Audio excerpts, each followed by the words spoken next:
What if the shifting sands of history, particularly the birth of a nation, were influenced not just by battles and political decrees, but by a king's secret torment? Welcome to Echoes of Time, your portal to the forgotten pages of history, where we delve into the past to better understand the present. Tonight, we unravel a profound medical mystery, a hidden link that challenges conventional narratives and forces us to reconsider the human element behind monumental historical shifts, the escalating madness of King George III and its unsettling, often overlooked, connection to the American Revolution. For centuries, the erratic behavior of the British monarch, King George III, baffled the greatest minds of his era. It was a torment documented meticulously by perplexed courtiers and physicians who witnessed his decline firsthand. Imagine the solemn, hushed whispers through the gilded halls of the palace as a diligent ruler, the sovereign of an empire, began to transform into a figure of public and private despair. This was no fleeting ailment. Episodes of severe confusion, profound paranoia, and acute physical distress plagued George III, creating an enigma that confounded his contemporaries and, for generations, was largely dismissed as a personal tragedy. Yet, as we shall see, its profound ripple effect on global events, particularly the loss of the American colonies, has rarely been truly explored with the depth it deserves. The 18th century lacked the diagnostic tools and understanding of mental and physiological ailments that we possess today. Thus, those closest to the king struggled desperately to comprehend his affliction. His erratic nature, his sudden outbursts, his periods of incoherence were often attributed to causes far removed from scientific understanding. Courtiers and physicians, steeped in an age of nascent medicine and pervasive religious belief, often looked for explanations in the divine or the moral. Was it divine punishment for some unseen sin? Was it a moral failing, a weakness of character? These were the prevailing theories, overshadowing any potential physiological cause. They could not conceive of a hidden biological force at play, slowly but surely eroding the king's sanity and perhaps the very foundations of his reign. The idea that a king's mind could be a battleground for forces unseen, rather than merely a seat of reason or divine right, was a terrifying thought, unsettling the very order of the monarchy.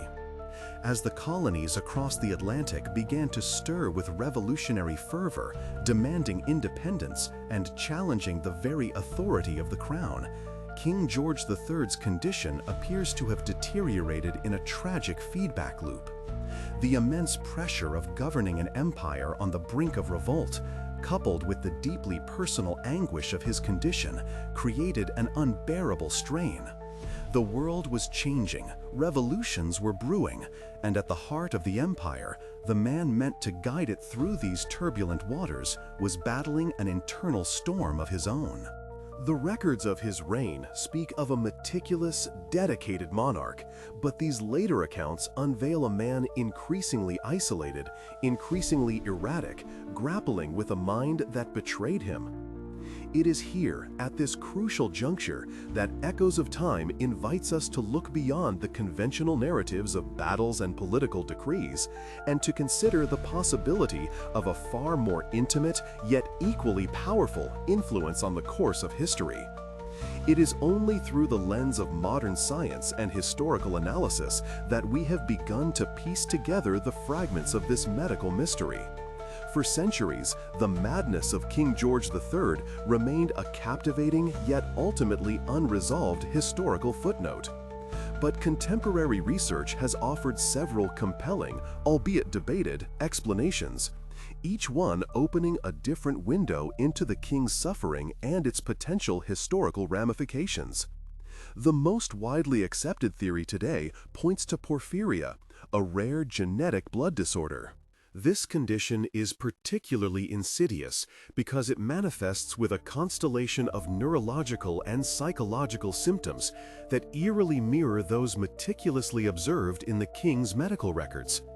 Episodes of intense abdominal pain, muscle weakness, confusion, hallucinations, and paranoia are all hallmarks of Porphyria, aligning disturbingly well with the documented descriptions of George III's afflictions. Imagine the torment of a monarch suffering from such a condition, his mind a tempest, his body failing, while the fate of an empire rests upon his decisions. Yet, as with many profound historical enigmas, the scientific community and historians are not unanimous. While Porphyria holds a strong position, alternative theories continue to be posited, each offering a different lens through which to view his reign and its impact. Some historians and medical experts suggest that bipolar disorder, a condition characterized by extreme mood swings from euphoria to deep depression, might explain the cyclical nature of his episodes. The sheer stress of his position, combined with a predisposition, could have exacerbated such a condition, leading to the dramatic shifts in behavior and judgment documented by his court. Another intriguing, albeit unsettling theory points to external factors: arsenic poisoning from medicines. In the 18th century, medical practices were rudimentary, and many treatments involved compounds that we now know to be highly toxic. Arsenic, in particular, was often used in tonics and remedies. Could the very attempts to cure the king have in fact been poisoning him, leading to the neurological damage and psychological distress observed? This would transform his tragedy from an internal struggle to an unintended consequence of the era's medical naivety. A related hypothesis concerns lead exposure. Lead was a common element in the everyday life of the 18th century, present in everything from paints to plumbing and even in certain food and drink preparations. Chronic lead poisoning can also lead to a range of debilitating symptoms, including cognitive impairment, mood disturbances, and physical ailments. Each of these alternative theories, bipolar disorder, arsenic poisoning, lead exposure, casts a different light on the king's plight, reminding us that the past often holds multiple layers of truth waiting to be unearthed.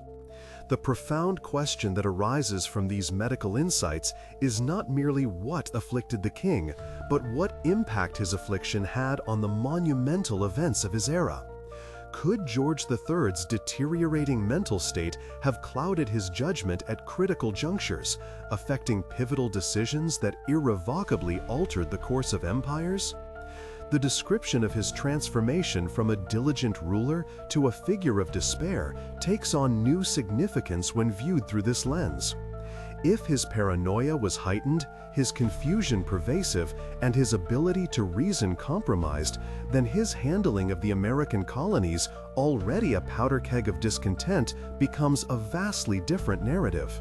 Were his responses to colonial grievances, his insistence on certain policies, or his perceived intransigence symptoms of a mind in turmoil rather than purely political resolve? The human element, so often smoothed over in grand historical narratives, becomes vividly central. Consider the notion of a hidden link, a subtle yet powerful connection between the monarch's private anguish and the public clamor for independence. It forces us to ask, did his illness embolden American revolutionaries, sensing a weakness at the heart of the empire? A king perceived as erratic, unstable, or out of touch would undoubtedly erode public confidence and potentially fuel dissent. The very struggles within the palace walls could have sent ripples across the Atlantic, strengthening the resolve of those seeking to break away. The narrative shifts from a purely ideological or economic conflict to one influenced by the deeply personal suffering of one man. Moreover, the video description raises another compelling possibility. Did the revolutionary fervor itself exacerbate his delicate condition, trapping him in a tragic feedback loop between personal suffering and national crisis? The stress of governing an empire at war, the humiliation of losing colonies, the constant political pressures could have pushed a mind already prone to illness further into distress.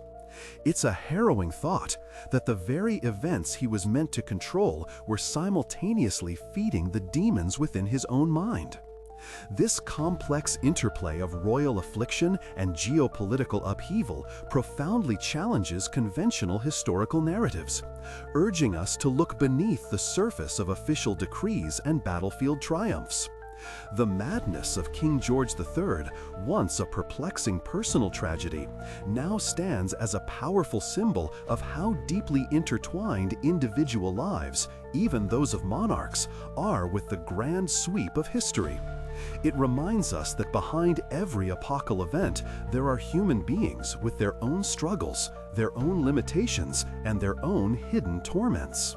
Unraveling these threads connecting the king's private anguish to the public clamor for independence reveals a profound secret that lies under the dust of centuries, an echo of humanity's great history.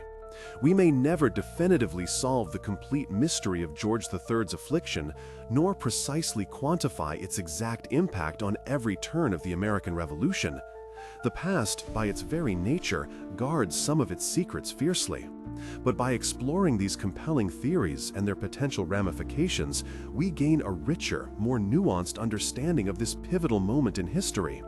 We move beyond simplistic explanations to embrace the intricate, often messy, reality of human experience.